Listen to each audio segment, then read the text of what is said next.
Witam Was bardzo, ale to bardzo serdecznie. Arkadiusz Pan Pawłowski, kolejne wydanie Fame MMA Face to Face.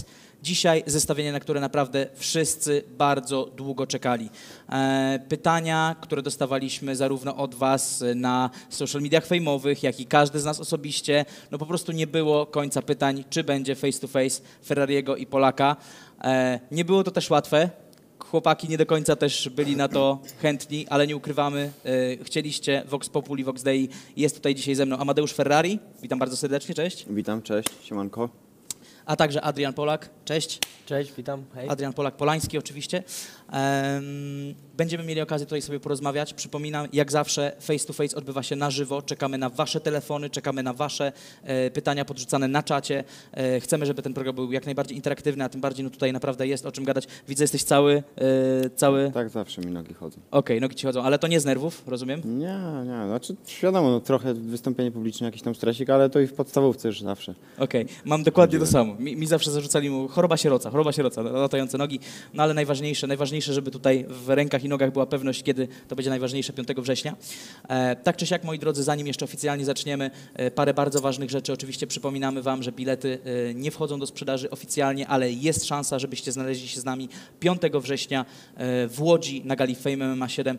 Musicie wygrać konkurs.famemma.com. To jest strona, z której musicie skorzystać. Tam wejdźcie, tam są wszystkie informacje, które potrzebujecie. 40 biletów, 20 podwójnych zaproszeń. Możecie się spotkać z całą topką YouTube'a, Instagrama, z wszystkimi Waszymi ulubionymi zawodnikami Fame MMA. Nie może Was tam zabraknąć. Weźcie udział. Zachęcamy Was do tego bardzo serdecznie. A konkurs oczywiście wraz z BetClickiem, czyli naszym nowym, oficjalnym bookmacherem. Jeżeli chcecie obserwować swoich ulubieńców, Linki Master, Popka, Marcina Najmana, oczywiście Ferrariego i Polaka, BetClick jest w stanie Wam w tym pomóc. Pobierzcie aplikację, załóżcie konto z kodem FAME550. Po prostu bądźcie z nami, bądźcie z BetClickiem, bądźcie z Fame MMA, będzie się działo. Przypomnijmy, że takie wielkie wydarzenia mogą powstawać nie tylko dzięki Wam, ale także dzięki sponsorom oraz patronom. Oficjalny bookmacher Fame MMA BetClick, patron medialny Super Express, partnerzy oraz sponsorzy HotPay, Extreme Hobby, SFD, Stormcloud, Preorder.pl, Patriotic, GBS, Premium Cars. O tym należy pamiętać. No i jeszcze taka bardzo ważna rzecz, o której też przypominamy i myślę, że szczególnie jestem bardzo ciekaw Waszego zdania, chłopaki, bo kojarzycie w ogóle taką książkę? Huberta Lotty? I Huberta i książeczkę kojarzę. I Huberta, oczywiście. Wydaje mi się, że Hubert jakoś lada chwila walczy. Nie wiem, czy... Chyba dzisiaj. Nie wiem, czy nie albo dzisiaj. jutro. Dzisiaj albo jutro, dokładnie. Więc oczywiście trzymamy za Ciebie kciuki. A jeśli chodzi o samą książkę, to jest prawdziwe kompendium wiedzy, jeśli chodzi o MMA. Jeżeli zaczynacie, jeżeli chcecie zacząć, to jest naprawdę świetny materiał szkoleniowy. A dodatkowo Fame MMA angażuje się w akcję charytatywną. Część dochodów ze sprzedaży tej książki zostanie przeznaczona na rehabilitację, na pomoc Markowi Piotrowskiemu, prawdziwej legendzie sportów walki. Więc moi drodzy, tutaj możecie tylko i wyłącznie skorzystać podwójnie, bo i się czegoś ciekawego nauczyć i wspomóc wojownika w potrzebie, więc no po prostu się nie zastanawiajcie, po prostu to ogarniajcie. I myślę, że tyle tytułem wstępu. Przypominam, że jesteśmy na żywo, jeżeli ktoś dołączył do nas w tym momencie, dzwońcie do nas, czy może w tym momencie już mamy jakieś połączenie, bo ostatnio tak zaczęliśmy z grubej rury. Na tę chwilę jeszcze nie, bardzo dobrze, czekamy. No to myślę, że zaczniemy na spokojnie. Panowie, jak nastroje na 10 dni przed walką? Jest bardziej jednak spokój i koncentracja, czy stres i trema? To jest pytanie otwarte od Was obu. Adrianie, może zacząć. No raczej chyba ten spokój i koncentracja. No, mówię, no już mam z nim do czynienia długo, już się widzieliśmy nie raz, więc już tak jakby to przyzwyczajenie jest, nie? Czyli niczym Cię nie zaskoczy? No, raczej nie. Ale ten Tak się spokojny, jeszcze przyciszony głos. Dobrze. Amadeuszu, no to w takim razie pytanie do Ciebie. Bardziej spokój. A mnie właśnie koncentracja. nie, mi się taki kurczę świrek odpalił, wiesz, ostatnimi czasy łaży taki kurwa nabuzowany, mówię, zróbmy to, kurwa, zabijecie. Tak sobie chodzę, wiadomo, w przenosi, nie, oczywiście z tym zabójstwem, no ja naładowany jestem mega, chcę to w końcu zrobić, udowodnić wszystkim, kto jest lepszy. No właśnie, miałem okazję oglądać przed chwilą, przed programem, jak sobie radzisz na treningach, no i tam całkiem solidnie usadziłeś tego zawodnika. Możesz o tym coś powiedzieć? Filmik pewnie udostępnisz, czy raczej nie będziesz... Wiesz co, nie chcę po prostu, bo to jest dobry dość amator. Okej. Nie ukrywam, że nie wiem, czy mi się fartnęło, czy nie. Nie wiem, czym z nim wygrał, ale udało mi się wczoraj, pokazywałem Ci filmik, usadzić mocno dobrego amatora. No, I złamałeś mu nos chyba, nie? Tak, no mogę puścić, filmik No. nie, ale mogę ewentualnie dźwięk, jak mówi tam trener, zabiłeś go. Ale mogę. Okej, To trwa 10 sekund, mogę puścić. to możesz to usadziłem puścić. wczoraj, akurat miałem bardzo mocne sparingi, takie już 15 minut miałem łupanki, 3 rundy po 5 minut, żeby testować, czy no takie mocne, że albo on, albo ja, nie? Nie ukrywam, że tam on jest, że na punkty może trochę przegrywałem, ale w pewnym momencie, tu masz z dźwiękiem, Okej. proszę, puszczam, jak może nie do kamerki.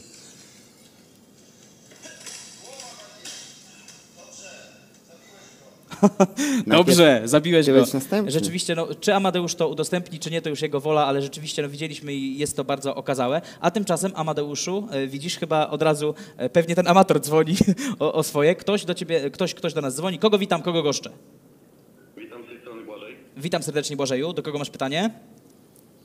Oczywiście do Amadeusza mam pytanie. Proszę bardzo. Słucham cię, Pytanie Błażej. jest następujące. Po tych wszystkich twoich walkach, którą z płaszczyzn poprawiłeś? Każdą poprawiłem. Każdą, No, tak? na dziś dzień uważam, że full MMA. Wiesz, kiedyś rozdzielałem w ogóle na parter stójkę, teraz twierdzę, że to jest połączone w jedną całość. Na dziś dzień jestem full MMA. Ćwiczę MMA, mam i parter, i stójkę, więc full MMA. Błażeju, czy masz też No, jakieś, mam nadzieję, No, czy masz też jakieś mam pytanie do... nadzieję, że ta walka będzie jeszcze kozacka. Mam na nadzieję, pewno trzymam będą za was obydwa fajerwerki. kciuki. Na pewno będą fajerwerki. Oglądaj 5 września. No, na pewno Dobra, myślę jest... będę oglądać. Pozdrawiam cię serdecznie. Dziękujemy Dobra, ci trzymajcie serdecznie. się, na razie. Błażeju, bardzo ciekawa sytuacja, bo rzadko spotykamy się, szczególnie w waszym konflikcie, że ktoś życzy dobrze obu. Zazwyczaj jest tak, że jest to bardzo... Albo tu, albo tu. Albo Team Ferrari, albo Team Polak. No, Błażeju, bardzo się cieszymy, no i my też na pewno liczymy na ostrą walkę z waszej strony. No, wasz konflikt jest najstarszym, najgorętszym w historii federacji. Przepychanki w internecie, disy, ataki podczas konferencji, ważeń, no to pamiętne ważenie, gdzie ochroniarze nie zdołali was powstrzymać. Ja tylko chciałbym jeszcze potwierdzić, wy tego oczywiście nie widzicie, ale ochrona jest tutaj z nami obecna. No tak uznaliśmy, że jest taka potrzeba. Od tamtego czasu oczywiście wiele się zmieniło, doszło wielu nowych fanów, wy także, tak jak mówisz, to byliście zupełnie innymi ludźmi. Pamiętam tą pierwszą walkę Amadeusza Ferrariego, gdzie bomby wystarczyły, no tutaj już doskonale zdajesz sobie sprawę, że na Polaka bomby nie wystarczą.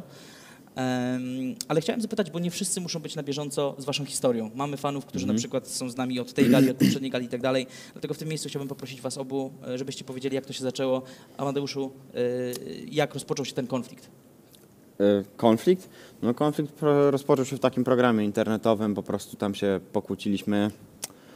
Trochę o wyzwiska, trochę o jakieś tam jedzenie. Ktoś tam zarzucił komuś coś, czego nie zrobił, ten się oburzył, ten się brzydko odezwał.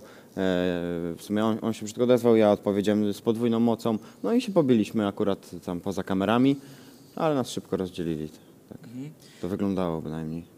I później, rozumiem, że później już było tylko i wyłącznie gorzej, bo Dokładnie, później już było z górki. Tak, do Później momentu waszej wojna pierwszej się walki rozpoczęła. wydarzyło się wiele innych rzeczy. No to taką drugą wojnę światową internetową rozpętaliśmy, nie? Jaki moment w tej całej akcji był dla ciebie taki kluczowy? Który moment był dla ciebie przełomowy, kiedy już wiedziałeś, że no nie pogodzisz się z tym kolesiem, że już jakby to zaszło za daleko? Wiesz co, bo później mieliśmy znowu być w tym samym programie. No i to było takie, nie? On walczył o swoje, żeby być, ja walczyłem o swoje, no i tu się spinaliśmy, że, bo wiesz, bo tam się pobiliśmy, powiedzmy, że nie zakopaliśmy toporu, jakiś tam internetowy był zgrzyt, no ale on rósł z dnia na dzień, jeszcze, no wyrzucił mnie w zasadzie z programu, bo tam to byli bardziej jego koledzy niż moi. Sam później też został zresztą wyrzucony przez to, bo była tam jakaś internetowa wojna, bo widzowie się oburzyli, że do takich rzeczy doszło. No i co? No i się kłóciliśmy, aż zaczęliśmy już kurwa noże w siebie wbijać, nie?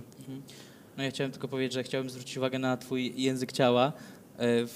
Wyglądasz jak mnich buddyjski, tutaj tylko paluszkami przejeżdżając, ale widzę, że jednak jest to coś, co cię dużo kosztuje. Czy rzeczywiście było tak, jak Amadeusz mówi, czy było to trochę inaczej? Wiesz co? Bo rysuję tutaj obraz ciebie jako osoby takiej, która no wbija nóż w plecy innym. Okej, wiesz co, ogólnie, no nie wiem, czy w tym, co tak powiedział, że wbija nóż innym, no powiem ci tak, wyrzuciłeś go z programu, więc... po części tak, bo byłem takim głównym współtwórcą, jakby jednym z tych głównych. Było nas tam kilku i Amadeusza tam już tak na ostatnią chwilę, tak na doczepkę, nawet nie wiedzieliśmy o tym, Dawid Cox zabrał. Nie do końca. No nie bardzo wszyscy byli, pamiętam, z tego zadowoleni. Jakoś no po prostu znalazł się w tym programie Ja go w sumie kojarzyłem wcześniej, jakieś na fotce, gdzieś tam robił jakieś live, no mówię, spoko w sumie, nie? Od początku nie było między wami No jakby dobrej właśnie, chemii, na czy początku właśnie nie, kolegowaliście? na początku było w miarę całkiem Na drugą, Megle się poznaliśmy. całkiem właśnie w Przez drugą kamerę, stronę, właśnie nie. Dopiero jak go poznałem już prywatnie, już wtedy dopiero zaczęło tam niezbyt, wiesz, no czasem tak jest, że ludzie po prostu są skazani na to, że nie muszą się lubić, no nie wszyscy po prostu muszą się lubić, nie wszyscy muszą sobie wpaść w oko, no i tak było w naszym przypadku, nie? A co tam się podziało w międzyczasie, no nie było tak dokładnie jak on mówi, jednak summa summarum ogółem no pobiliśmy się tam, no nie było zbyt przyjemnie. No i co, no i jesteśmy teraz tutaj. Ja tak naprawdę no mówię, no jestem strasznie zmęczony tym konfliktem, tym wszystkim. Ja już myślałem, że to tak naprawdę było zakończone rok temu. Amadeusz nie mógł się pogodzić ze swoją porażką, no i jesteśmy tutaj znowu, no. No i tak to wygląda ta sytuacja. A co z tym biciem noża w plecy? No nie wiem, czy ja mu wbiłem jakikolwiek nóż w plecy, bo no nie gwarantowałem mu nigdy, że będzie w drugiej części tego programu, a to, że nie odpowiadało mi po części jego zachowanie, jak tam się zachowywał w stosunku do mnie ogólnie, no to stwierdziłem, że no chłopaki, no ja nie chcę go w tym programie. Jakoś oni nie, no większość raczej była za tym spoko, no okej, skoro nie chcesz, to okej. Chyba z tego co pamiętam, chyba powiedziałem, że ja w takim razie odchodzę, że nie chcę być po prostu. Albo ty, albo on. No chyba tak, chyba dałem taki warunek, no i chłopaki jednogłośnie powiedzieli spoko, no to ty zostajesz. Nie, no właśnie tam część była za tą, część Okej, za no mną, okej, nie? no dobra, no. No i co się mogę wtrącić, to że my w zasadzie od początku praktycznie się spinaliśmy o to, który z nas jest po prostu mocniejszy w napierdalance. Czyli Od bitwa, początku. bitwa samców nie w alfa. momencie jak się pokłóciliśmy, tylko w momencie jak już się chwilę po kłótni, te kolejne, co mieliśmy solówkę tam walić na YouTube i cały czas była spina o to, który po prostu jest większym, tak jak powiedziałeś tam powiedzmy samcem alfa, nie? Że od początku w zasadzie o to mi się wydaje, że rozchodził ten konflikt, bo ja twierdziłem, że ja bym wygrał, on twierdził, że on, no i tak sobie skakaliśmy do tych gardeł.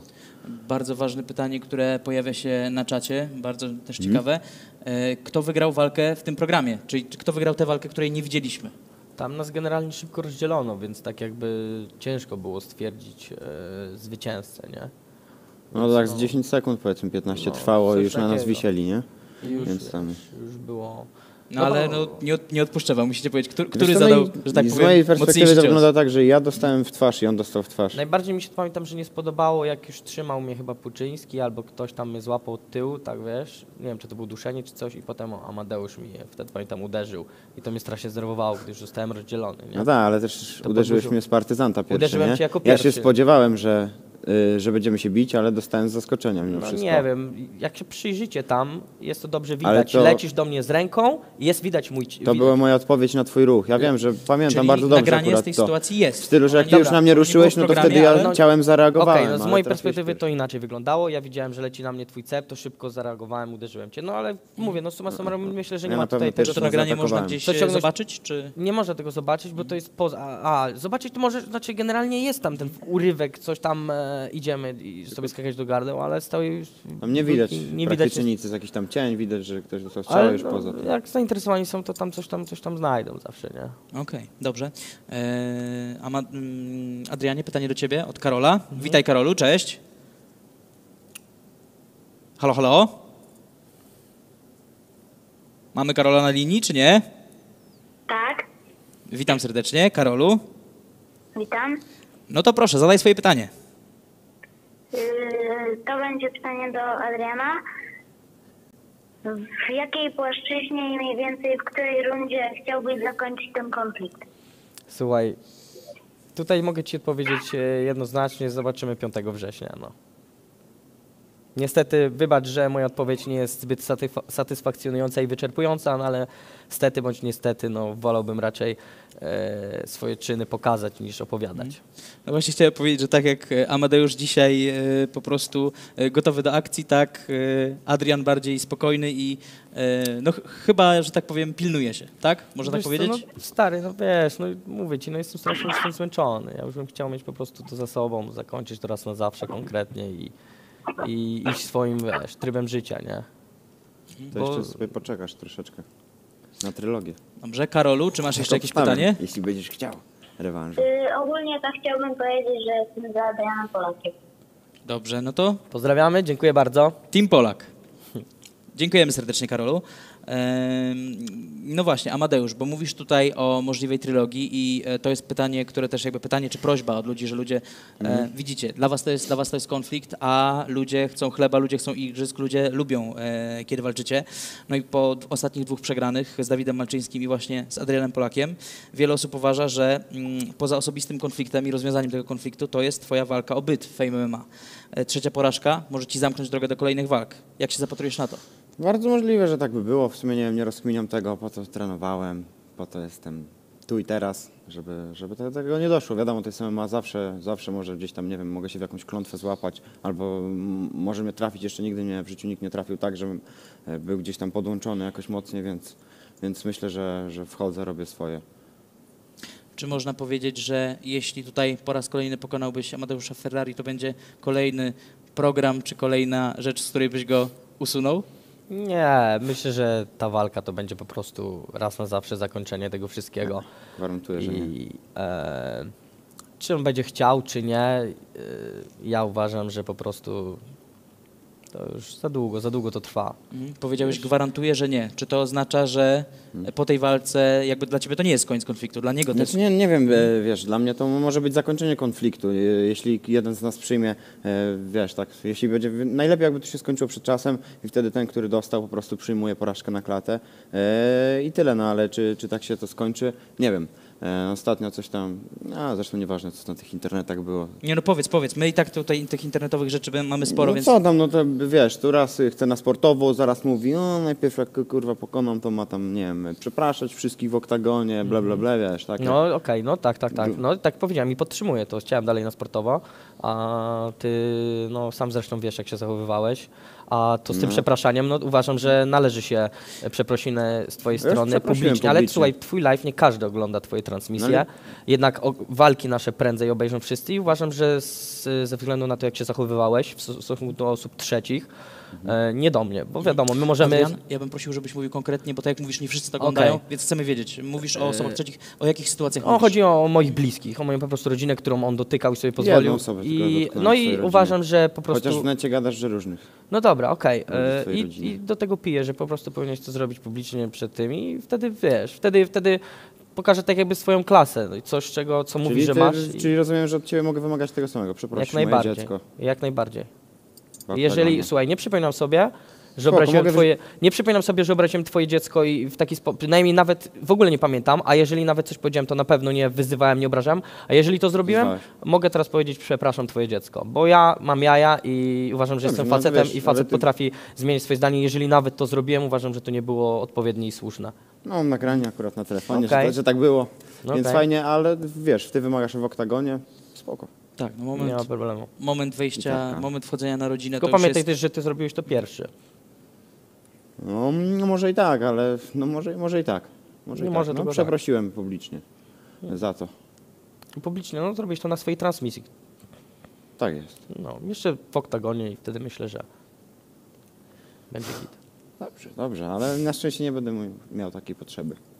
Okej, skoro tak uważasz. Chyba, że nawet jak przegram, mogę tak to... nawet jak wygram. Dla mnie żaden problem przeprosić twoją mamę. Wiem, że źle zrobiłem. Cieszę się, że w końcu doszło do ciebie. Dobrze, Szkoda, że panowie. zabrało to tak dużo czasu. Ale to wiesz, to jest odrębna Słuchaj, sprawa i pamiętaj, tak że pierwsze- przypadkowo Pamiętaj, zostało że to wszystko wtrącone. pamiętaj, że pierwsze twoje przeprosiny były tylko dlatego, że powiedziałem, że nie zawalczę z tobą. jak to Nieprawda, zrobisz. nieprawda, bo ja cię wtedy wyśmiałem w internecie, są szoty, że co ty pieprzysz, że jak ja bym przeprosił, to przeproszę dlatego, że po prostu sam się czuję źle z tym, że ją obraziłem, bo nie byłem kurwa z tego dumny. No i tyle, no. Dobra. Ale Zmienimy to temat, jest- bo nie ma co tu się rozwijać. Po Tak, prostu, tak, myślę. ale to jest też właśnie bardzo ważna rzecz. Bardzo dobrze, między innymi po to właśnie jest face to face, żeby pewne sprawy wyjaśniać, szczególnie kiedy są jakby konfliktujące wersje. Nie, po prostu, wiesz, to jest tylko dlatego, że Amadeusz powiedział coś tam, nie oglądałem tej transmisji, powtarzam to, co ludzie mi powiedzieli, wymagał, że podam mu rękę po walce i ja powiedziałem, że że zastanowię się nad tym i że zrobię to tylko wtedy, gdy publicznie przeprosi tam moich bliskich, wtedy jestem godzien, bo to nie jest tak, że wiesz, skaczemy z gardeł, robimy kurwa tutaj show czy nie show, bo to już nie jest wtedy robienie show, to jest robienie gówna i bardzo złych rzeczy, niefajnych. I wiesz, i potem koniec walki, potem będzie wszystko ok, super, piąteczki ze zbijamy, no nie, no tak to nie działa, trzeba się liczyć po prostu konsekwentnie z tym, co się mówi, nie? I vice versa, nie?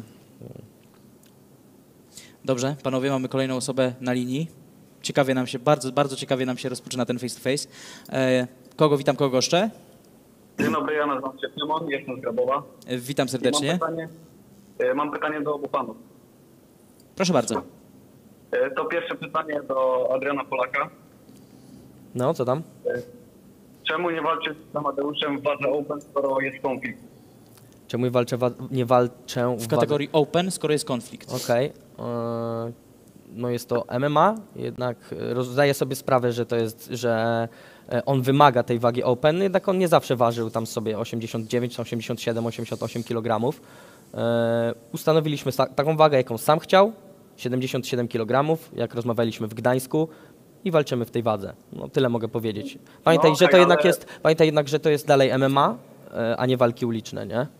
No dobra, ale było zdjęcie na Instagramie, że ważyłeś 82 kg. Nie, to jest, słuchaj, to zdjęcie, co wstawiłem, to jest akurat fajnie, że nawet o tym w ogóle mówisz, bo czekałem, żeby w końcu coś na ten temat powiedzieć. Ale po co kłamiesz? O. Nie, nigdy, nie ważyłem nigdy 82 kg. Czyli po prostu kłamałeś wtedy na zdjęciu. Tak. No kłamałeś. Tak. I pytanie do Ferrariego jeszcze mam. Słucham cię. Czy rozważasz propozycję walki z Filipkiem? No jasne. Chciałbym z nim zawalczyć. W sumie Filipek się wyraził zgodę, powiedział w przeciwieństwie do Polaka, że tam mogę ważyć ile chcę, bo po prostu skoro jestem większy, to jestem większy, nie trzeba mi obciąć stopy czy tam ręki. No jasne, jeśli będzie taka możliwość, to na pewno zawalczymy. Spoko. Czekam na jakieś wiadomość od włodarzy, podpisuję kontrakt i się lejemy. Dziękujemy Ci Dobra, serdecznie. to Pozdrawiam cię. Ferrarka. Dzięki, Rodzi byku. tego pozera, księżniczkę polańską. Siemano. Tak zrobimy, siema. No. Adrian, tutaj Tymon oczywiście może niekoniecznie w parlamentarnych słowach, ale poruszył ten temat. Wiesz, jeżeli chodzi o rozwiązanie konfliktu, dla jednych najważniejsze byłoby to, żeby po prostu ten konflikt rozwiązać i nie patrzeć na te kategorie wagowe. Ty chcesz rzeczywiście zrobić to na sportowo. To dlatego jakby... słuchaj, zdajesz sobie sprawę z tego, że jeżeli Ferrari miałby nad tobą 10 kg przewagi, no to Znaczy, byłoby wiesz, to duża powiem przewaga. ci tak, on nie zawsze waży tyle, no jeszcze 2 lata temu ważył 70, może 2. Nie będę tutaj spekulował, w jaki sposób przytył, czy zdrowo, czy niezdrowo, czy naturalnie, czy nie chcę w ogóle się... lat 90 Nie chcę się na ten temat kompletnie Miałem różne wypowiadać przeboje w już, życiu. mam to tak naprawdę w dupie. Ustaliliśmy w październiku w Gdańsku na Fame MMA wagę Wiadomo. 77 kg, w takiej wadze się sam chciałeś, podszedłeś do mnie, że chcesz wagę 77 Większej takiej- nie wymagałem od ciebie, bo takiej- wiadomo, żebyś się nie zgodził. w takiej wadze walczymy. Bo jakbym ważył z 90 kg, no to wiesz, dużo przepaść warunków fizycznych. Dużo miałbyś mniejsze szanse. Skoro tak mówisz? Okej, dobrze. Tak z fizyki, nie? Czystej. Przejdźmy do pytań od was. Bo Czyli mamy co, tutaj- chcesz na łatwiznę, tak? No na pewno, zależy czy łatwiznę, wiesz, zbijanie wagi nikomu na dobre nie Dobra, wychodzi, no to jak po teraz W prostu. sensie to działa przegrasz, w dwie strony. To Jak działa w teraz dwie strony. przegrasz, to wtedy możesz walczyć od 90 kg, może wtedy Z wygrasz. kim, z tobą? Tak, może wtedy wygrasz, jak będziesz ważył No, ale to 90, a ja przecież po 70. pierwsze nie przegram, po drugie, no przecież już drugi raz bym cię nie prosił wtedy o walkę, tak? Jakbym teraz przepierdolił. A już idź sobie w swoją. Chciałbym uznać twoją wyższość, tak jak ty będziesz musiał muszę uznać moją. muszę się uczepić jednej rzeczy, bo zwróciłeś uwagę Amadeuszowi, że jak byłby większy, to byłoby to dla niego łatwizna. No a z drugiej strony, jeżeli dla niego powiedzmy tam naturalną wagą jest tych parę kilo więcej, to pytanie, czy po prostu robienie tej walki w kategorii, która tobie pasuje, czy dla ciebie nie jest pójściem na łatwiznę. Ale Poczekaj, bo dalej trochę No. przeinaczamy. Jak to mi No. pasuje? Jemu też ta waga pasowała. Jeszcze w październiku na Fame MMA 6 jeszcze mu pasowała, teraz mu nagle nie pasuje. Wiesz, więc to tak, wiesz, nie możemy tak do końca przeinaczać tego wszystkiego, bo to jest waga, którą on sam sobie zażyczył. Ja bym, szczerze, wolałbym wagę 70 kg. Walczymy w wadze 77, taką jaką on sam chciał, podszedł do mnie i taka jest. no tak, czym mniejsza waga, tym jakby te kilogramy robią większą różnicę tak naprawdę, więc... Ja się odniosę do tego, że tak jak gościu powiedział, wiesz, księżniczka polańska, no od niego trzeba mieć świadomość, że na niektóre warunki po prostu by nie przystał, więc trzeba mierzyć siły na zamiary, wiesz. No, Wiesz, no- wiadomo, żeby na wyższą wagę się nie zgodził, nie? Więc po prostu strzelałem 7-7, bo w niej się bił z kimś innym, tak. Słuchaj, no nie dość, że przegrałeś walkę, to jeszcze chcesz kolejne warunki ustalać, no bez przesady, No tak? ale ty wtedy tamte ustaliłeś. Ty wtedy tam to ustaliłeś, no tak? dobra, Bo no to- powiedziałeś, że jak będzie kilogram więcej, to nie podpisujesz. Nawet 7,5 się nie zgodziłeś. Pamiętam rozmowę tą. Rozmawiałem z tobą i z Wojtkiem Golą jednocześnie. ale w 75 mogłeś wejść przecież. Nie, mogłeś mieć na wadze, bo jest kilogram tolerancji. Jest kilogram Okej, tolerancji. jest kilogram, No. ale, Więc, ale, no dobra, więc ale na 70. umowie było 7,4, wiesz o co mi chodzi? No bo jest kilogram A tolerancji. jak ja chciałem 7,5 na umowie, to powiedziesz nie, tutaj No nie bo wtedy by walczysz. było I przez- 76. Przez kilka godzin nie Czyli było... 1 kilogram tylko mniej, no. Halo. Wiesz, to jest fane, co mówisz, ale pamiętaj o tym, że jakby Ogólnie i było... tak cię chciałem przekręcić w tamtej walce i chciałem wyjść sobie ważąc tam te po około 90, ale 6 tygodni przed dzwoni włodarz i mówi, bo on będzie miał opcję, że jak ty nie zrobisz tej wagi, to nie, że mu oddaję z wypłaty, tylko on może się nie zgodzić na walkę i muszę mu spłacić jego garzę, wiesz. I wtedy ja sobie mówię, no jak, kurwa. Trzeba ci oddać, nie wiem czy honor, czy co, ale przynajmniej jakby powiedziałeś wprost o tym, że miałeś taki plan, co No miałem, też miałem. jest takie, no, dosyć niefajne w kontekście jakby walki, ale rozumiem, że tutaj chodziło ci o zwycięstwo. Chodziło ci o to, żeby... Wiesz co, nie chodziło mi o zwycięstwo, Zdobyć po prostu no, nie chciało mi się zbijać tej wagi. Nie chciało mi się zbijać tej wagi. Raz już zbijałem do Malczyńskiego, strasznie źle mi to poszło, w stylu, że odbiło się na moim zdrowiu, ale na szczęście wtedy podszedłem trochę wcześniej, miałem 6 tygodni, to jakoś poszło, ale chyba z tydzień nie jadłem i z 2 dni nie piłem wody, żeby w dzień ważenia, więc polecam każdemu spróbować tak, nie jeść około tydzień, znaczy jadłem tam trochę białka, jaj, sałatę, ale 2 dni nie piłem wody i prawie tydzień nie jadłem. Spróbujcie, a później wyjdźcie do ringu, nie byłem sobą. Czyli to jest też coś, co nauczyłeś się robić, no bo teraz też musiałeś tę wagę Tak, już mam ją ścigać. na dzisiaj, wstawiłem na Instagrama, że mam ją zrobioną, 77,3. Dlatego wagi nie rzuca się na ostatnią chwilę, tylko robi się to... No ja wiem, ale miałem pewnie. w ogóle nie robić wtedy tej wagi, nie? Tak planowałem. No widzisz, no to straciłeś tak naprawdę sam na tym, że chciałeś... Znaczy źle po prostu, to niż ciul, wspomnę, źle się z jednym z włodarzy dogadałem, bo on mi powiedział, najwyżej mu tam oddasz część wypłaty, nie? Ja sobie myślę, zarąbiście, to oddam mu hajsik, nie muszę robić. Moim zdaniem te pieniądze nie były warte tego zajeżdżania się aż do 7,4, bo 7,7 jest jeszcze takie, że mój organizm zejdzie, a każdy kilogram niżej to już jestem taki... No na pewno wielu zawodowców by teraz potępiło to, co mówisz, ale na jakimś poziomie rozumiem, że jakby kwestia No zwycięstwa. nie ma no się i... co porównać do zawodowców, nie? Oni to robią całe życie i wiesz, są przyzwyczajeni do zbijania wagi. A tymczasem mamy kolejny telefon. Kogo witam, kogo goszczę? Witam, Adam z Łodzi. Cześć, Adamie z Łodzi. Do kogo masz pytanie? Ja mam pytanie w sumie do obydwu panów. Jak to było, że Amadeusz się rozjebał na policji? No to odpowiedź brzmi, że się nie rozjebał na policji. A co Adrian o tym sądzi? Ale jakie było pytanie? Czy się rozjebałem na policji? Tak. Okej. No słuchaj, no... Nie chcę tutaj po prostu, wiesz, Mów, znowu co robić tam gówno burzy. No, ja mam swoje zdanie, już kiedyś się wypowiadałem na ten temat, myślę, Nie no, że nie ma... od tego jest face to face. Padło No. to pytanie, z mojej Ja strony by mam nie nic do padło. ukrycia, mów. Słuchaj, ja mam prawo po prostu nie odpowiadać na to pytanie, znam swoją odpowiedź, nie chcę po prostu robić tutaj gówno burzy. Amadeusz, Ja mogę jako ciekawostkę powiedzieć, że jak byłem gówniarzem, byłem świadkiem, jak napadli dorośli mężczyźni na 14-latkę, stanąłem w jej obronie, byłem sam wtedy w gimnazjum, no i co, no nie wiem, czy ktokolwiek popiera napaść przez dorosłych mężczyzn na 14-latkę, wiesz, jak tam ktoś coś z głupiego w internecie nawet do dzieci powiedział, to ty był tępiony przez całą Polskę, dla mnie to jest chore i nikt tego nie będzie, no nie ma raczej normalnej osoby, która będzie takie zachowania popierała, nie? Mhm. Adamie, chodziło ci właśnie o tę sytuację? No mi chodzi o tę sytuację, co właśnie Adrian Polak mówił, że jakieś papiery są. Ale rozumiem, że tutaj nie chcecie tego tematu. słuchaj, no ja ci już powiedziałem, już wypowiadałem się na ten temat i dalej podtrzymuję to swoje zdanie, ale nie chcę się dzisiaj na ten temat wypowiadać. Uważam, że po prostu Czyli popierasz napaść na 14-latkę z nożem? nie popieram napaści na Czyli to 13. co byś zrobił, jakbyś Nie zobaczył, popieram- że napadło nie 4 popieram- facetów z nożami na 14-latkę? Nie popieram robienie z siebie gangstera, zabójcy, łamacza czaszek, mając za A skąd sobą wiesz robienie z taką, siebie? Ja ci taką, mogę taką udowodnić, przeszłość. że połamałem komuś kiedyś czaszkę. Okej. Mogę ci to dzisiaj nawet Okej. udowodnić. To czemu twierdzisz, że robienie? No, to- powiedziałem, chrapnąłem kiedyś w wywiadzie niepotrzebnie, ale jest to prawda. Że to nie jest nic magicznego. No tak, to jest też ta kwestia, która się za tobą ciągnie. Uderzysz kogoś, upadnie głową o ziemię i po robocie. Tak, ludzie bardzo często czepiają się tego łamania czaszek Czyli i jesteś tych... gangsterem, tak? Ja powiedziałem kiedykolwiek, że jestem Cały gangsterem? czas się kreujesz na gangstera. Gdzie się kreuje na gangstera? Nie wiem, czas, łażę, strzelam cały do czas. ludzi, nie wiem. No latałeś z pistoletem, na Fame ma 6, pokazywałeś, świeciłeś w ASG z E, pistoletem na czyli kulki. jak ty wrzuciłeś 2 dni czy 3 dni temu, że jesteś na strzelnicy, Na strzelnicy, No i- a nie jadąc, kurde... powiedziałem, przecież to był jadąc żarcik, a ty co zrobiłeś jadąc- wtedy? Pierwsze co poleciałeś do włodarzy. Słucham? Się poskarżyć. Co zrobiłem?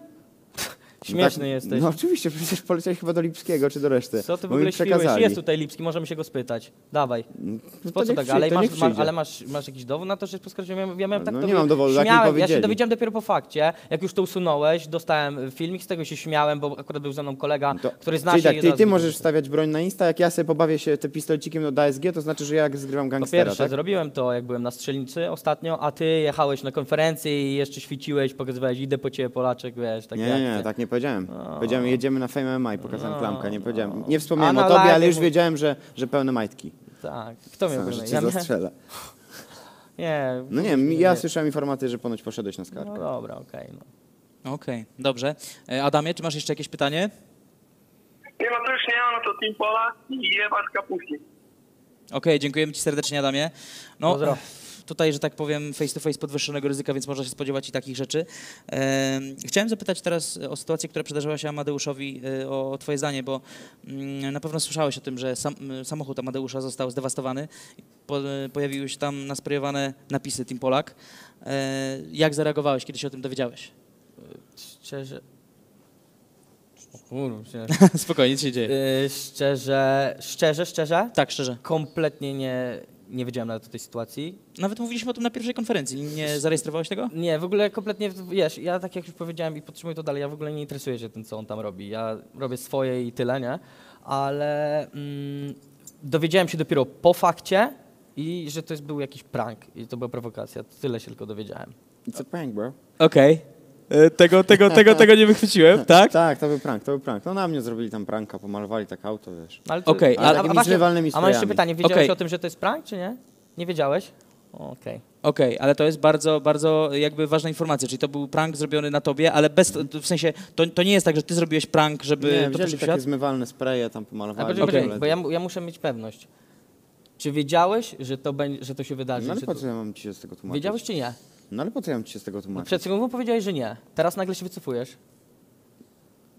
Przed chwilą powiedziałem co innego, ale, Okej, ale po co był- mam ci się tłumaczyć Okej, z tego dobra, okej. z internetowych Dobra, filmików? nieważne. Nic Dobra, strasznego się tam dobra, nie stało. dobra, nie? dobra, odbijamy. Okej, w porządku, bo to jest, nie ukrywam, coś, co jak o tym, w sensie myślałem, że to będzie kolejna rzecz, zastanawiałem się, czy to był ktoś, bo można było wręcz tak pomyśleć, że jakiś oddany po prostu fan Adriana zrobił to celowo na Nie, złość nie, i tak dalej, i tak tym razem dalej. nie. No to tym Ale razem się zdarzyło udało. mi się raz, że szedłem sobie obok Orlika i dzieciaki tam, jeden dzieciak coś tam do mnie krzyczał.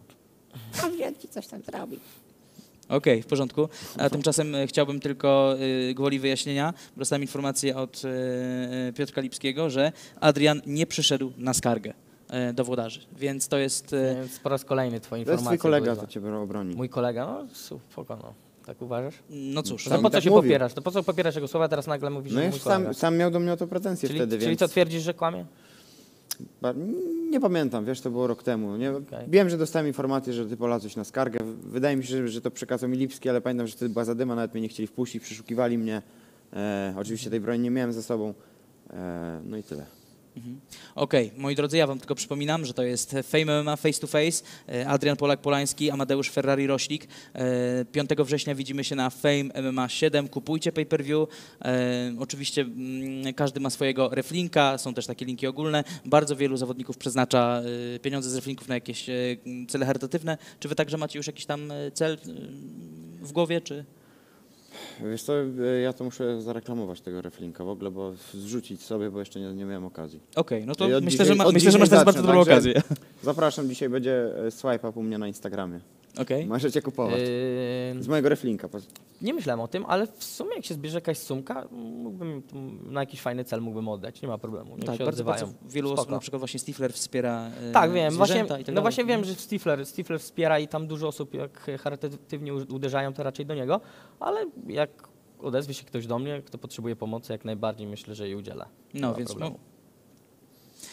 tak, więc to jest myślę bardzo dobra okazja na to i oczywiście przypominam wam, żebyście kupowali pay-per-view, a jeżeli chcecie się znaleźć z nami tam osobiście w Łodzi na Fame MMA 7, bierzcie udział w konkursie BetClicka, strona konkurs.famemma.com, tam są wszystkie informacje, spotkajcie się z topką YouTube'a, Instagrama, z zawodnikami Fame MMA, no bardzo, bardzo będzie nam miło, jak będziecie z nami, tym bardziej, że dla tych, którym się nie uda, jest 50 różnych gadżetów od Fame'u, chyba też licencje pay-per-view, więc naprawdę warto wziąć w tym udział.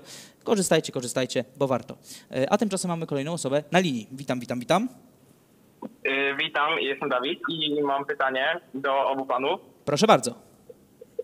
Czy MMA wpłynęło jakoś na życie lub psychikę? Czy MMA wpłynęło jakoś na wasze życie lub psychikę? Adrianie, zacznij. Tak jest. Okej, dzięki. Myślę, że tak, na pewno pozytywnie. Nabrałem trochę pewności siebie, uprawiam całkiem ciekawy sport. Myślę, że jak najbardziej pozytywnie odmieniło no moje życie teraz wygląda troszeczkę inaczej, bo wiesz, zawsze codziennie trening, dużo ruszania się, zdrowa szamka, wiesz, co innego niż siłka, sama pompa. Wiesz, na siłkę to chodziłem sobie kiedy tylko chciałem, nawet o 1, 2 w nocy, a tutaj konkretne godziny, wiesz, też uczy jednak tej punktualności, której u mnie trochę brakuje. Ferrari, a u ciebie? To zależy, czy ma na myśli MMA czy Fame MMA, bo jedno i drugie wpłynęło mocno na moje życie.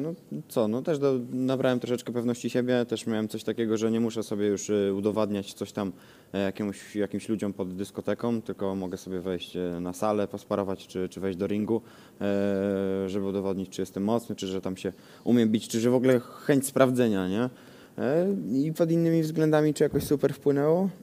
No Fame na pewno. Fame odmienił moje życie. Jeśli chodzi o sam sport MMA,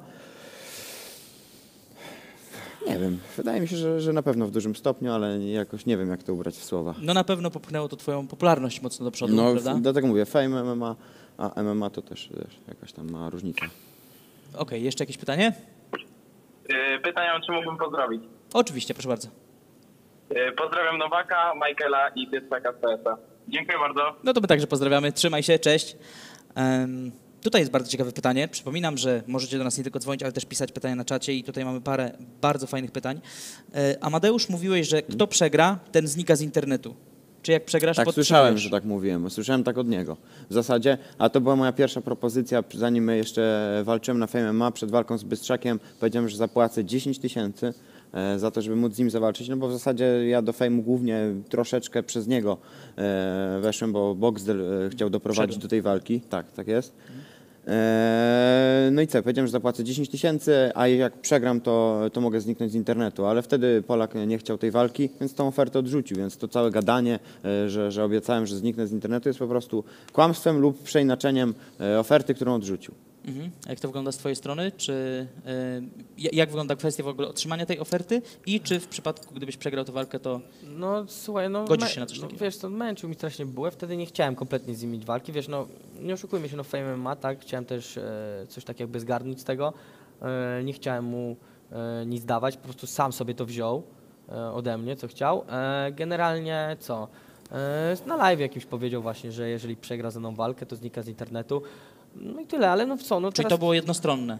Ty nigdy nie zgodziłeś się na to, to było z jego Ja w strony, ogóle, tak? tak szczerze, no ja mam tu gdzieś, no co ja mam obiecywać, może zniknę z internetu, nawet jak z nim przegram, no przestań, no wiesz, to jest dla mnie fan, wiesz, zabawa i nie będę przez jednego gościa kończył sobie tej zabawy, a poza tym, no wiesz, no ja w tym momencie, no on tam zarzucał ostatnio jakąś propozycję, że ten, kto teraz przegra, to znika, ja nie muszę nic, bo ja... Nie, bo ty powiedziałeś Ale- i obiecaj swoim widzom, że teraz jak przegrasz, Bo- to no znikniesz. to- bo- Ja ale- powiem, to w drugą stronę musi działać Ale tak samo. słuchaj, pierwsza sprawa, wygrałem już raz z tobą, to jest raz, W teorii. dwa, nie w teorii, tylko wygrałem z tą, to jest raz, Za chwilę a do tego dwa, wrócimy, bo ty to też jest coś, co się jak, pojawia.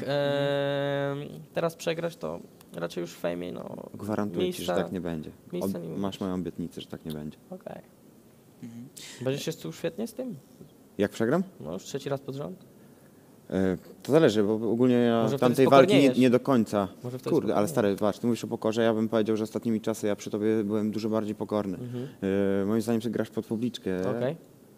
Nie wiem, nie wierzę w twoją metamorfozę, wiem, że to jest nieprawdziwa, wystarczy sobie odpalić, jaki byłeś nawet 2 lata temu.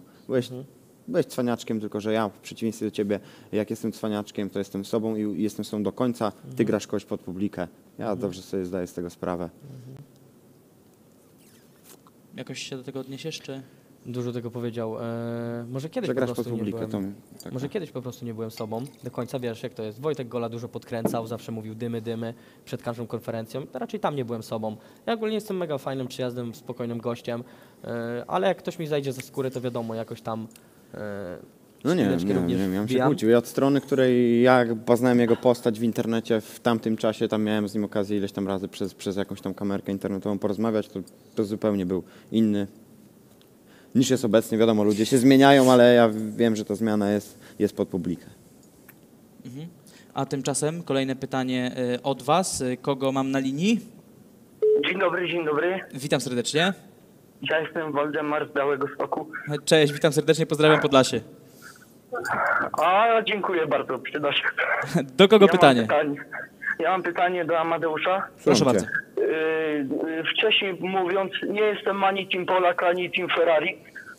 Tylko zapytam się Amadeusza, dlaczego Amadeusz masz pretensje z tym, do takich ustalonych warunków w Polak, ponieważ Polak idąc, dając walkę, idzie ci na rękę.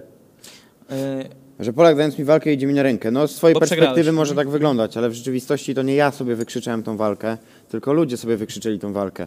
Nie wierzysz, to sprawdź komentarze. Bezpośrednio po naszej walce pierwsze 2-3 gale wszyscy pisali, że tego chcą, no i dostali to, co chcą, tak?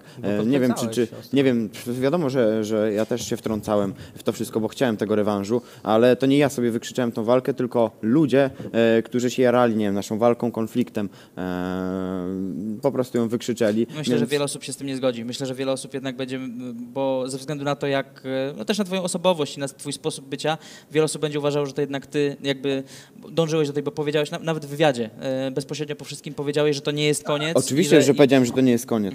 Ja mówię, ja chciałem tej walki, próbowałem do niej doprowadzić, ale nie próbowałem za wszelką cenę, tylko ludzie za wszelką cenę. Jak nie wierzysz, możesz wejść w komentarze i w komentarze pod filmami Fejmu bezpośrednio po gali. Nie chodzi mi o wywiady, tylko przy następnych galach, że wszyscy w komentarzach najbardziej lajkowane były, że chcą naszej walki, nawet Gola, Wojtek jak robił ankietę, tam bodajże na 3000 głosów, ponad 90% było za tym, że chcą naszej walki, a były tam inne fajne zestawienia, typu na przykład Trypson, Najman i tak dalej, i tylko 10% inne walki miały nasze 90. Po prostu ludzie tego chcieli, wykrzyczeli to, no i mają co chcieli. Ja też tego chciałem oczywiście. Dawidzie, jeszcze jakieś pytanie? Waldemar, Waldemarze, przepraszam, Waldemarze. ja chciałem tylko powiedzieć tyle, że ja już tu dzwoniłem, jak był cek z Najmanem i ja jestem Kasper Szczęsnochowy, tylko tak napisałem, żeby zaakceptował mnie pan i pozdrawiam tego pana. Okej, jak widzicie, cwaniaczki wszędzie. Dzwonił ja podczas bardzo wywiadu lubię z tego Najmanem, pana. ale chciał, żeby go zaakceptowali, więc podał inne dane. No tak właśnie ten akcent mi mało Podlasiem brzmiał. No, dziękujemy ci serdecznie w takim razie, Ja Kacprze. mogę pozdrowić tutaj? Tak, proszę bardzo. Pozdrawiam Częstochowę jak ostatnio i Don Casio Król. Pozdrawiamy serdecznie. No właśnie, to jest też pytanie, które się pojawia bardzo często i to będzie pytanie do was obu. Zacznę od ciebie, Amadeuszu. I nie ukrywajmy, że kwestionujesz nie tylko umiejętności swojego rywala, ale kwestionujesz też jego zwycięstwa. No i chciałem zapytać, czy rzeczywiście uważasz, tutaj mam cytat z ciebie, przegrałeś 4 ostatnie walki, przy czym ty nie użyłeś słowa przegrałeś. I się chyba jewnąłem, bo to były 3 walki. Z tego, co Tak, miałem na myśli, no. ale ty nie użyłeś słowa przegrałeś, ty użyłeś bardziej wulgarnego słowa, powiedziałeś, że wiadomo o co chodzi.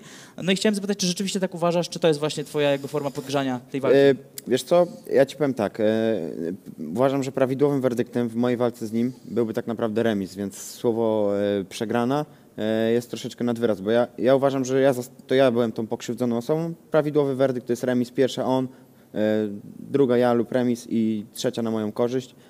Ja tak uważam, podsyłałem to wielu różnym ludziom ze świata MMA, szanowanym, cenionym, którzy są podobnego zdania.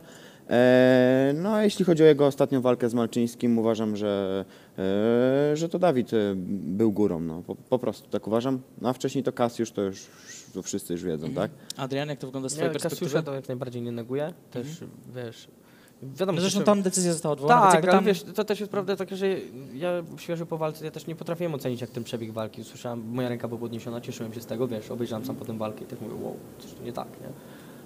Co tam dalej? No nie, co on ma powiedzieć? No wiadomo, że powie, że nie wygrałem z nim walki, no co ma powiedzieć? No tylko tyle może powiedzieć. No werdykt był Wiesz, jak z jednogłośny. Malczyńskim przegrałem, nigdy nie Werdykt był powiedziałem, jednogłośny. Teraz również bukmacherzy, no sam widziałeś, jakie są kursy, wszyscy wiedzą jednak, kto jest tutaj. A nikt nie wie, czego się spodziewać po mnie, nie? No dobra, no. Nikt też nie wie, czego się spodziewać po mnie. A i jeszcze tam powiedzieć, że ja kwestionuję jego umiejętności. Ja z niego miałem bekę, jak wchodziliśmy do Fame MMA, bo mimo że byliśmy, powiedzmy, on nie trenował, wtedy nie miał styczności, ja nie trenowałem, to uważam, że wtedy nie miałby żadnych szans, ale wiadomo, on później trenował, ja tam sobie rozwijałem się dopiero w tym internecie, bo on już tam w nim istniał. Więc ja uważam, że on się rozwinął na dziś dzień i to nie jest tak, że ja twierdzę, że on jest już najsłabszy. tak jak twierdziłem wcześniej. Ale uważam, że jeszcze pokażę mu, że jest między nami jakaś tam przepaść. Okej.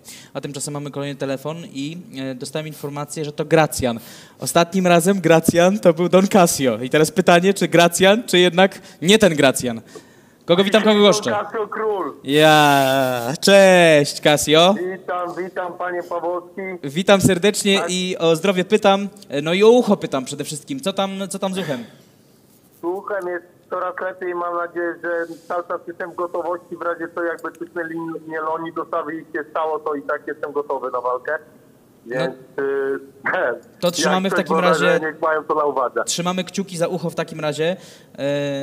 No a coś mi się obiło o uszy, że masz jakieś fajne pytanie dla Adriana albo dla Amadeusza. Proszę bardzo. Nie no, ja widzę, że akurat o mnie gadali, to ja wiem zawsze kiedy zadzwonić. No. Nie no, tak oglądam.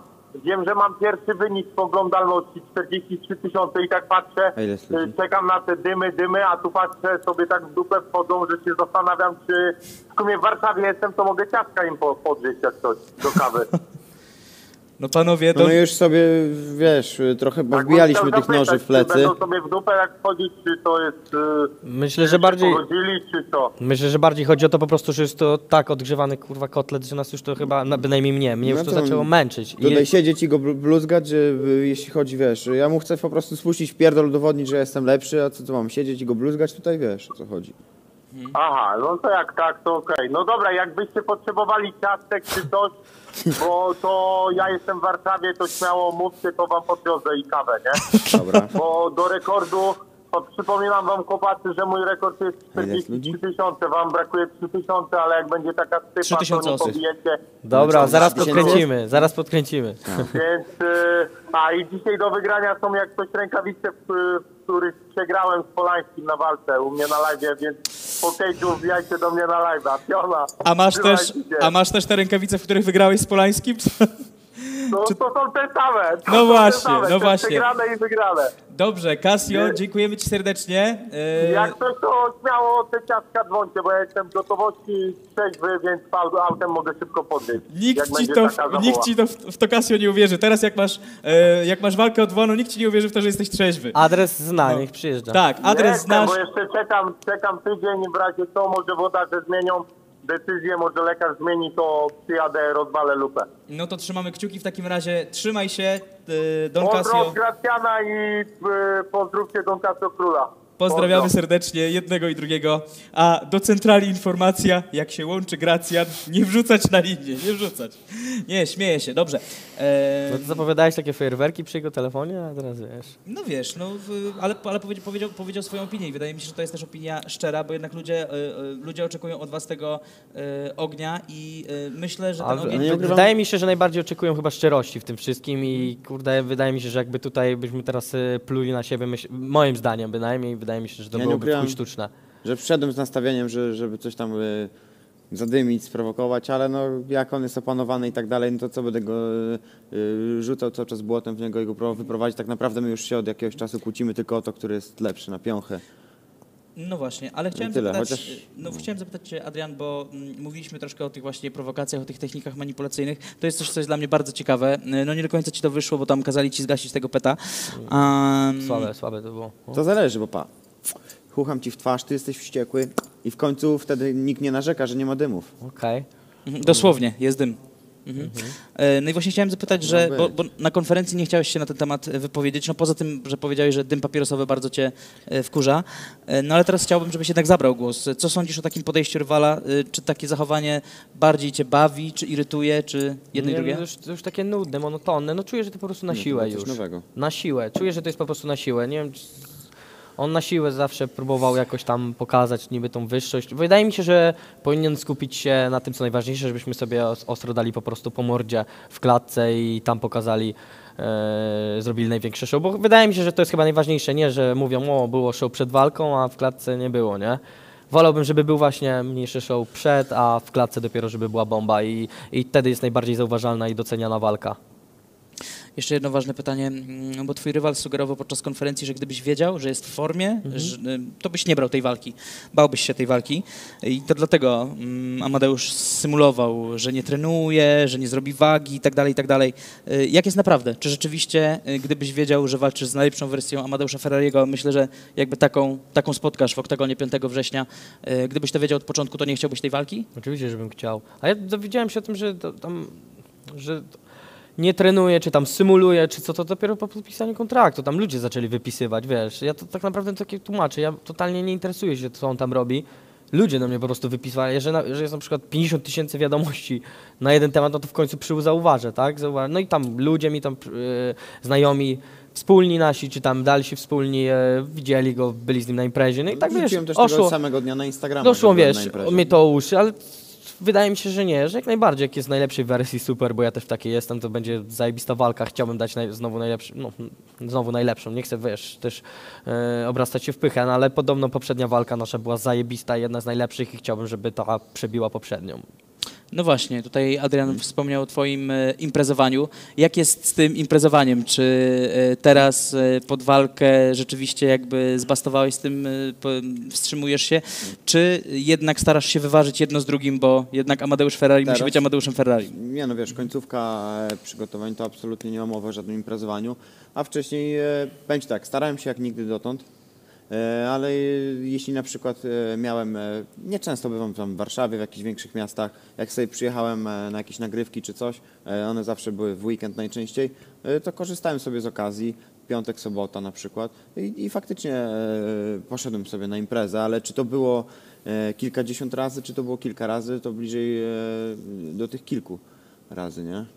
Maksymalnie kilkunastu w przeciągu tych iluś tam miesięcy, chociaż nie będę też ściemniał, że tylko kilkanaście razy. No, słuchaj, zapierdalałem jak nigdy, jestem w życiowej formie, ale ja nie uważam, żebyśmy byli jakimiś tam z UFC, KSW zawodowcami. Jak miałem okazję skorzystać z większego miasta, z imprezy, to sobie skorzystałem. Po prostu, a nie było to jakoś super często. Najważniejsze, żeby optymalnie wymierzyć tę formę, żeby na 5 września był niech się pełen ludzie nie sztos. spodziewają, że bo teraz my będą gadać, że Amadeusz imprezował. Nie, absolutnie Amadeusz nie imprezował, Amadeusz zapierdalał. Zobaczcie, kurczę sami. No. A tymczasem mamy kolejną osobę na linii. Kacprze, witam cię serdecznie. Witam serdecznie. Chciałbym na początku przywitać przystojnego, gwiazdę MMA, wysportowanego, pana Podwódzkiego i chłopaków. A bardzo mi miło i serdecznie. Pewnie ktoś z rodziny. Witam, cześć. Ja wiem, kto to. Znowu Casio? No, no witam cię Chciałbym serdecznie się i bardzo zapytać mi miło. chłopaków, czy było warto bić się o bułkę? Czy było warto O bić się o tuńczyka bułkę? było warto. Bułka, tuńczyk, najdroższy chyba bułko, tuńczyk na świecie. A to Było ten co warto, zerze. dobra. To Tam twoja już było wina we mnie wszystko. A. Czekoladki, także jeszcze tak. To twoja wina, Pasza, to wszystko twoja wina. Kurwa, i widzisz, co mi żeś narobił. No i Nie no, śmieję się, pozdrawiam, fajna randka, chłopaki, mam nadzieję, że jeszcze rozmycicie dymy i tyle ode mnie. Pozdrawiam. pozdrawiamy Pozdro. serdecznie Kacpra. A tymczasem oczywiście przypominamy o konkursie. Jedyna szansa i możliwość pojawienia się na Fame MMA 7. Nie spodziewałem się go. No, ja też się nie spodziewałem, ale jakby zawsze miło, zawsze sympatycznie. Do wygrania podwójne bilety w konkursie od naszego sponsora BetClick. Spotkaj topowych youtuberów i instagramerów, wejdź na konkurs.famemma.com i sprawdź szczegóły. Do zobaczenia w Łodzi 5 września. To już koniec? Nie, no absolutnie No. jeszcze nie koniec. Mamy jeszcze dużo materiału. Przede wszystkim jest pytanie do Amadeusza, takie biorące cię mocno pod włos z czatu. Mówiłeś, że jacyś szanowani sędziowie powiedzieli, że wygrałeś walkę z Adrianem. Może powiesz nazwiska tych osób, bo analizowałem te 3 rundy. 2-3 razy więcej celnych ciosów praktycznie Adriana. 2/3. To jest niemożliwe. To po pierwsze, że on sobie tam analizował, to jest jakieś gówno prawda, bo by jakby policzył dokładnie ciosy, to by wynik mu wyszedł zupełnie inny.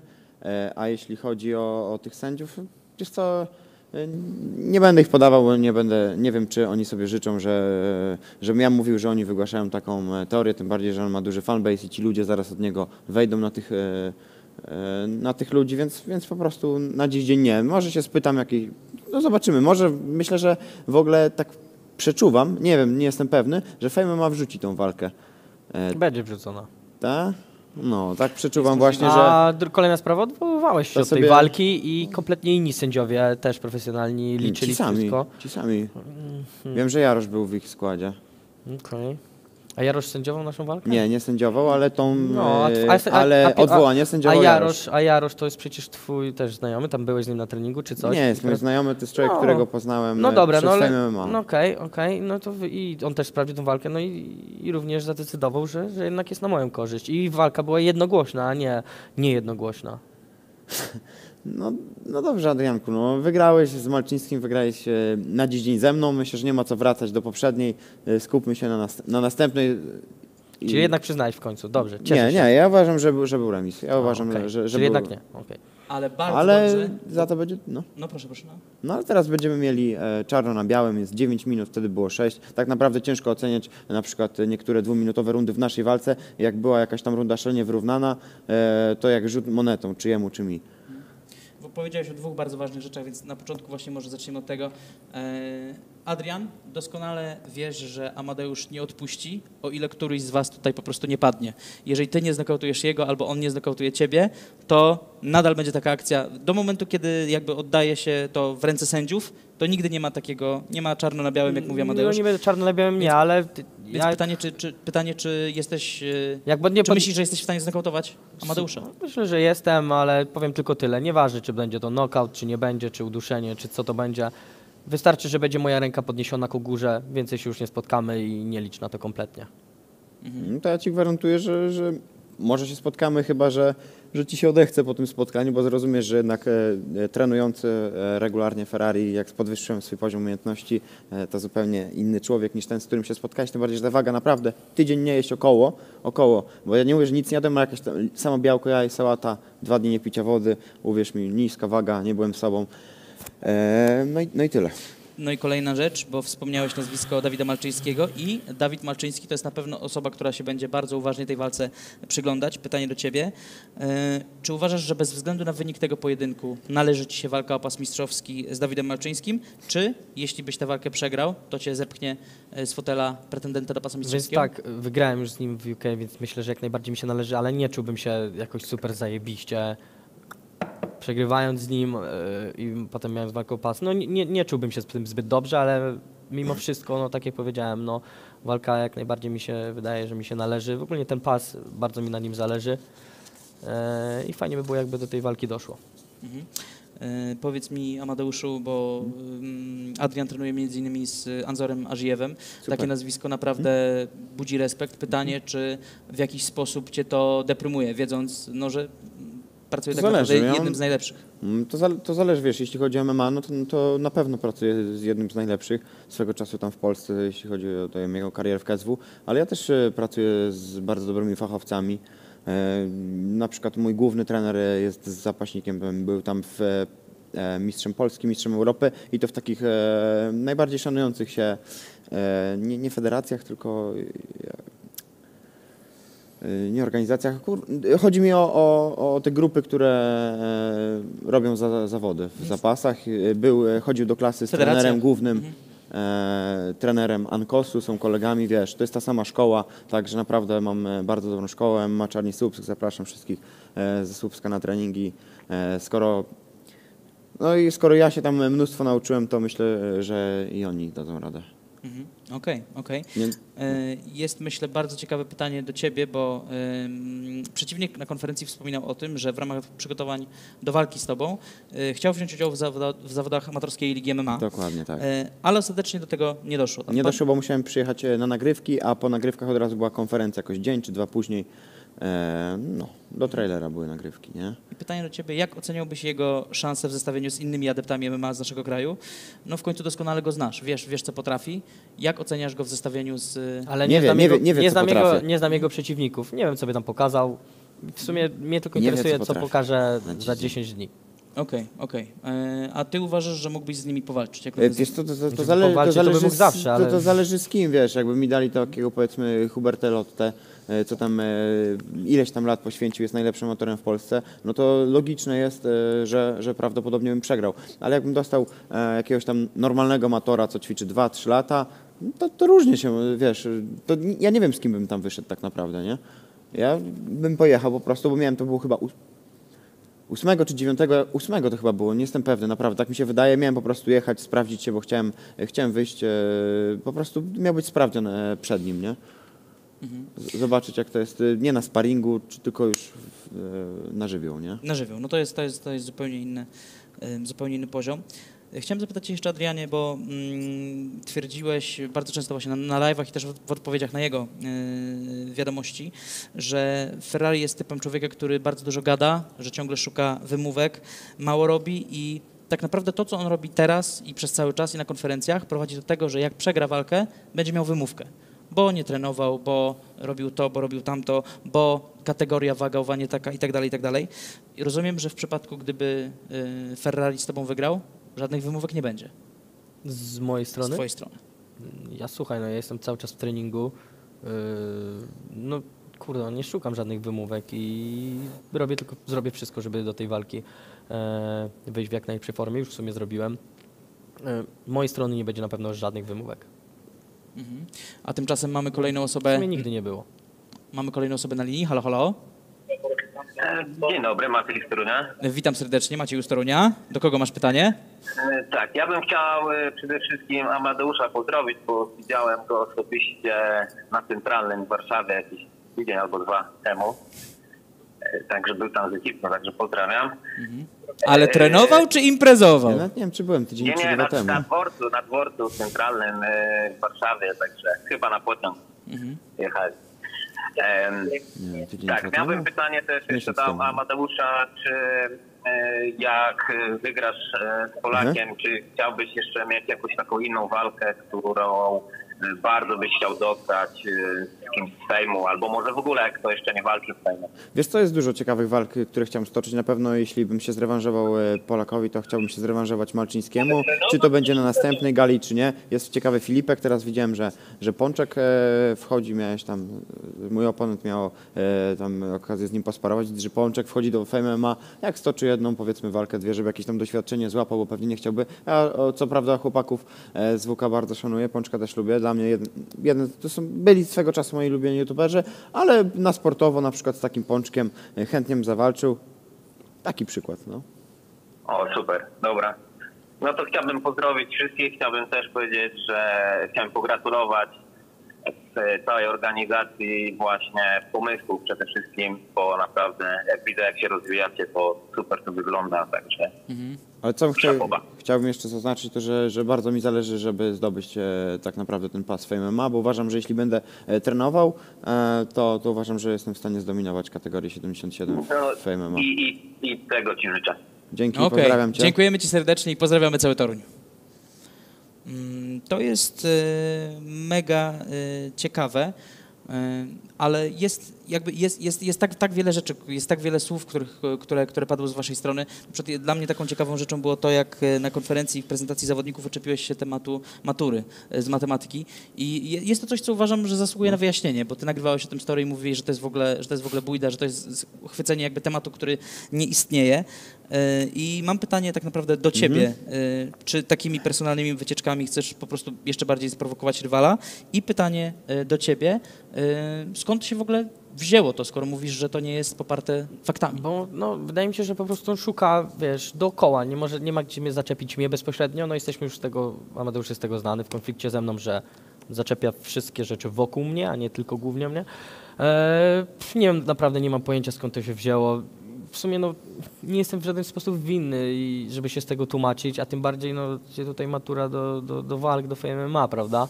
Jesteśmy, wiecie, żeby tutaj się napierdzielać, żeby robić show, gdzie tutaj, wiesz, Nie matura, lecz chęć szczera, zrobić z Ciebie Fame MMA fightera. A Tak. jeśli to nie jest tajemnica, jaki wynik realnie miałeś? Jeszcze za chwilę Ci pomęczymy, skąd matury? ten pomysł. No? Czekaj, to aż ci mogę powiedzieć. Masz wydruk? Tak, już długo czekał, wiesz co, miałem kiedyś go wstawić, ale postanowiłem, że w sumie nie będę tego robił, głupota, wiesz. Ale poprawiałeś chociaż, nie? Przyznaj się. Popraweczka? No. Tak. No Popraweczka dobra, była, ale, Czyli no, swego... O ja, jak się spociłem, kurwa. ale zaraz, to powiedziałeś, że gorąco nie sobie. zdałem matury. Ale słuchaj, Ja tak działam, zazwyczaj na kobiety, ale cóż. z matematyki 60 punktów. Sprawdźmy. 60%. Oczywiście. Możemy Mogę przyznać wszystko, czy zerknąć? nie? Wiesz co? Muszę zobaczyć na własne oczy. Wiem, Wiesz że co, była bo- poprawka, ale nie wiem, czy... Inaczej, co możemy przeczytać, co nie, żeby Znaczy, było po twoim... ja nie- Albo inaczej, przeczytaj to, co ty czujesz, że jest okej. Znaczy, No? ja w ogóle nie wiem, czemu rozmawiamy tutaj o tej w ogóle maturze. Wiesz co, rozmawiamy, bo poruszył ten temat, a myślę, że wiesz. Pytał się o moją matematykę i myślę, że możemy zamknąć ten temat. Ja nie widziałem.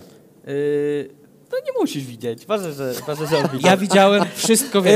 Za dobre pieniądze sprzedam. Z matematyki 60%, ale mogę się pochwalić z angielskiego 97. O, bardzo ładnie. Więc tylko tyle mogę się pochwalić. Bardzo no. ładnie.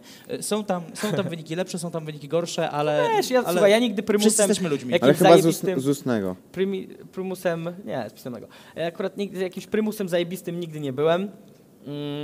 W szkole, wiesz, jak to zresztą jest, ja jestem raczej taki niezbyt pilny uczeń, ale no, maturka jest zdana już dawno temu, uczepił się od tej matury, no bo nie miał do czego, prawda? No właśnie, chciałem Szczególnie zapytać- tylko, wiesz, to ja już mówiłem już mu kilka razy, że mam tą maturę, wiesz, a Ja, on dalej ja to zacząłem ciągnął, zanim nie? poprawkę napisał, zacząłem o tym gadać. Ja Bo chciałbym... wiedziałem, że masz poprawkę, więc skoro masz poprawkę, to wiedziałem, że jej nie zdałeś. No właśnie, skąd się o tym dowiedziałeś? Szczerze nie pamiętam. Okej, Ktoś mi powiedział chyba z jego środowiska coś takiego. rozumiem. Czyli masz kreta. Musisz uważać.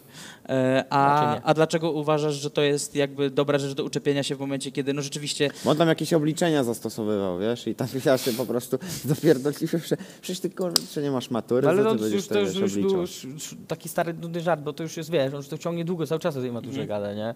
To już takie nudne, niesmaczne, wiesz. Ja, tak jak nie wiem, czy on sam zauważył, ja rzeczy, które mówiłem wcześniej, już nie ciągnę tego tematu, bo nie ma co, bo to już jest nudne, przepalone, wiesz, do czego piję. No tak, oczywiście. Nie ma po prostu co odgrzewać cały czas tego samego kotleta, no bo to jest tak samo, przedstawiasz cały czas tak jakby tą samą zaczep, tylko w inny sposób, nie?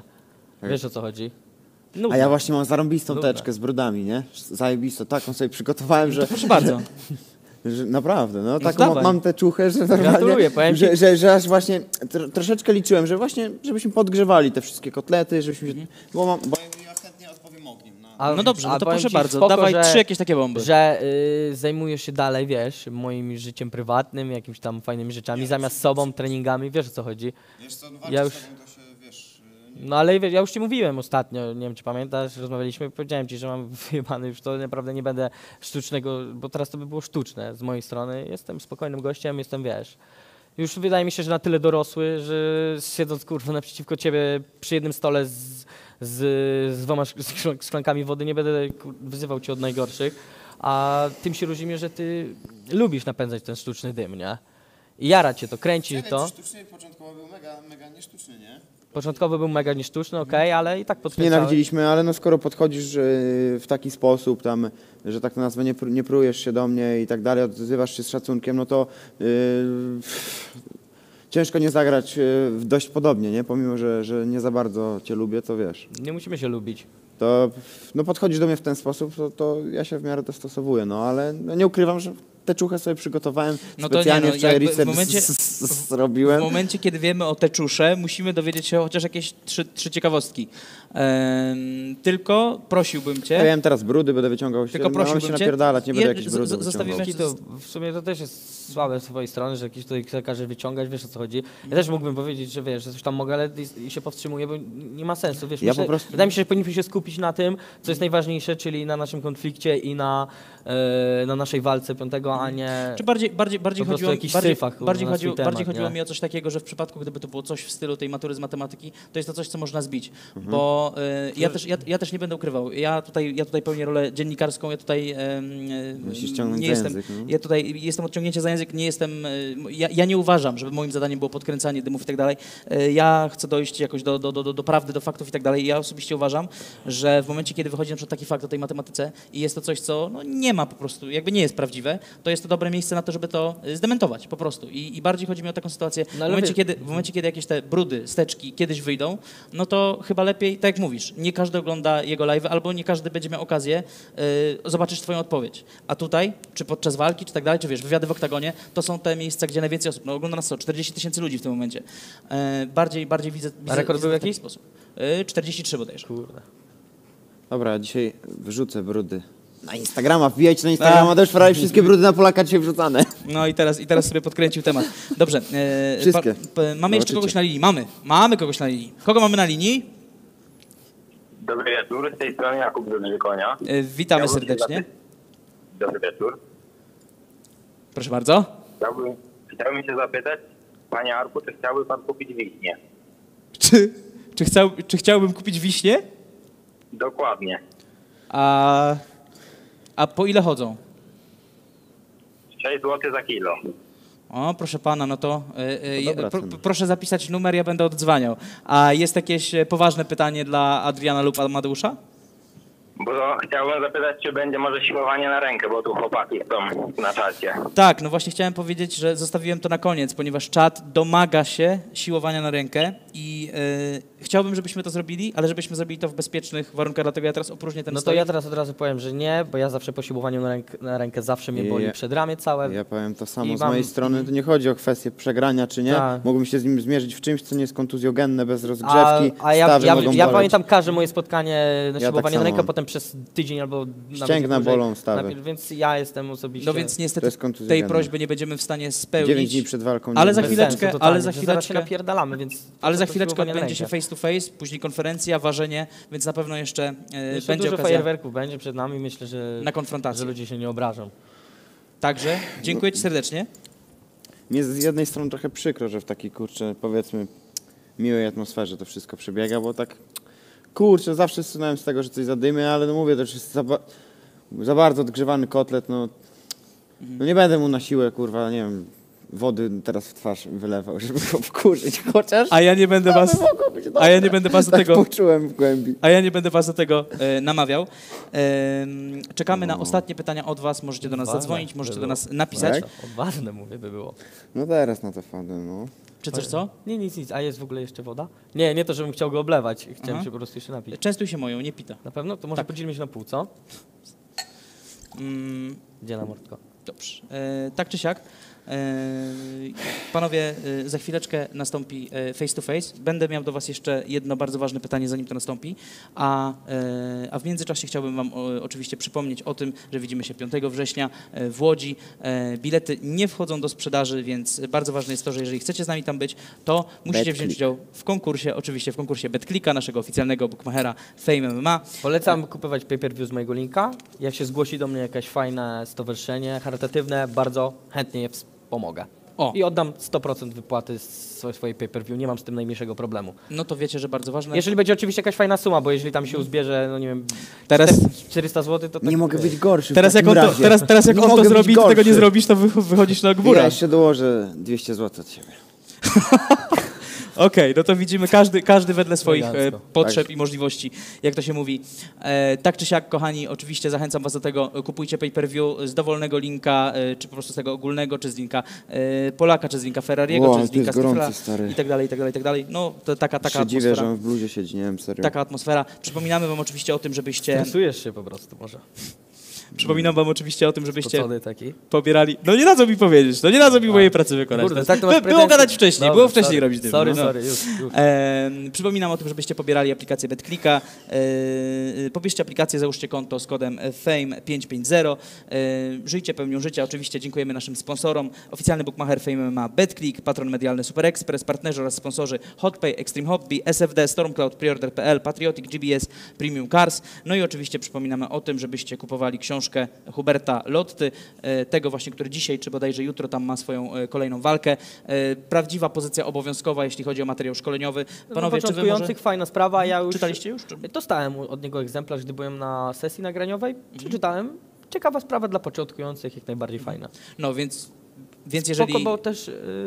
A nie, przepraszam. Chciałem powiedzieć, że on chyba też jakiś na cele charytatywne przeznacza jakiś procent, ale nie pomyliłem się, bo on powiedział, że to dla nas będzie jakiś procent ze sprzedaży.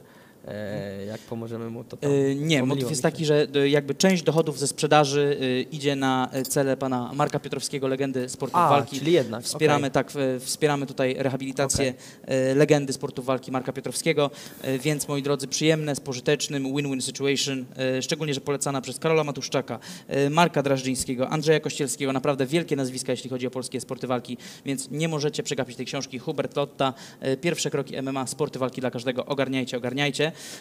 I w tym momencie, panowie, ja bym chciał, zanim spotkacie się face to face, żebyście klasycznie powiedzieli sobie ostatnie słowa przed tym face to face'em i za chwileczkę się tutaj usunę i zrobimy to, co trzeba.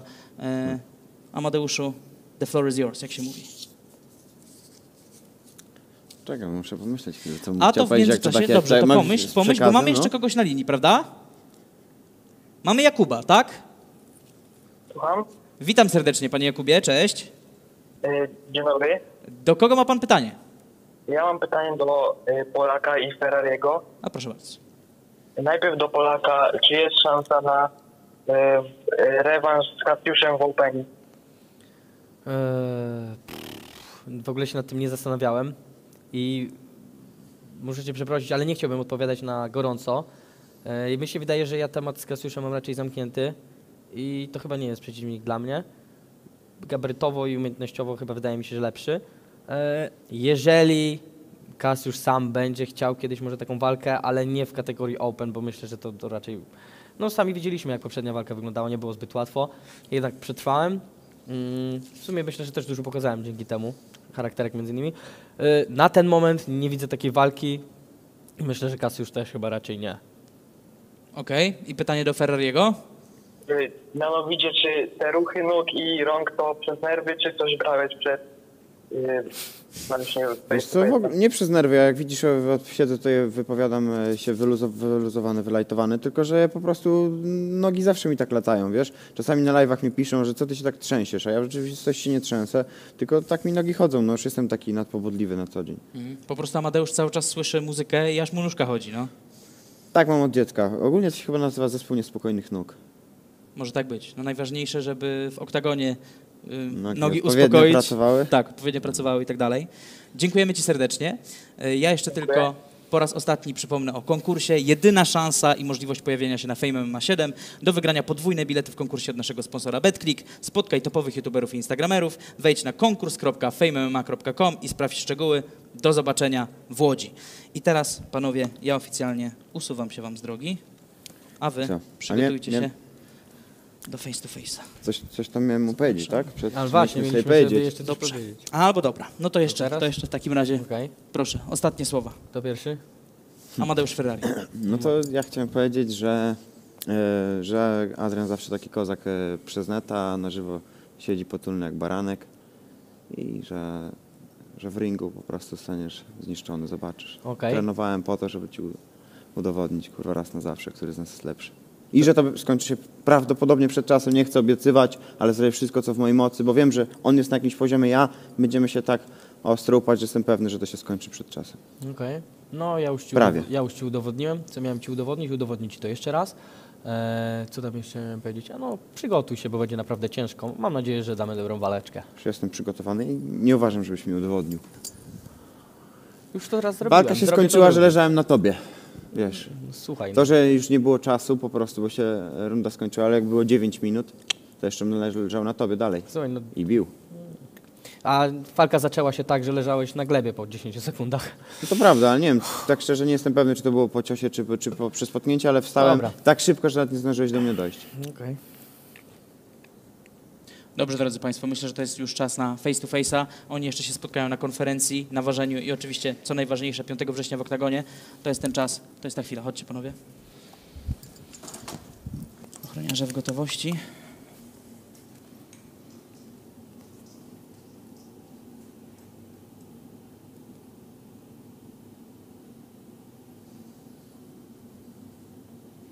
Coś jeszcze do powiedzenia macie sobie?